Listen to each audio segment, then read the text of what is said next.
আপনার ফেভারিট সেলিব্রিটির সব latest update পেতে সাবস্ক্রাইব করুন আমাদের চ্যানেলে আর বেল আইকনে ক্লিক করতে ভুলবেন না।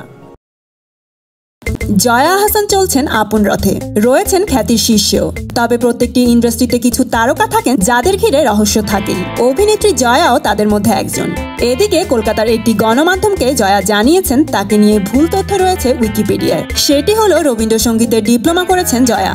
জয়া আহসান এই প্রসঙ্গে বলেন, আমার গানের গলাটা একেবারেই ভালো নয়। আমার গান শেখা নিয়ে ইন্টারনেটে অনেক তথ্য রয়েছে, এমনকি উইকিপিডিয়ায় কেন জানি লেখা আছে আমি নাকি রবীন্দ্রসঙ্গীতে ডিপ্লোমা পেয়েছি। ক্লাসিক্যালি ট্রেন্ড, বরং ছবি আঁকাটা মন দিয়ে শিখেছিলাম আমি। জয়া এর আগে জানিয়েছিলেন উইকিপিডিয়ায় দেওয়া তার জন্ম তারিখটিও সঠিক নয়, তবে তিনি তার প্রকৃত জন্ম তারিখটিও জানাননি। এদিকে সপ্তাহখানিক আগে কলকাতায় মুক্তি পেয়েছে জয়া অভিনীত বিসর্জন। কৌশিক গাঙ্গুলি পরিচালিত সিনেমাটি নিয়ে দর্শকদের কাছ থেকে বেশ ভালোই সাড়া পাচ্ছেন বলে জানা গেছে।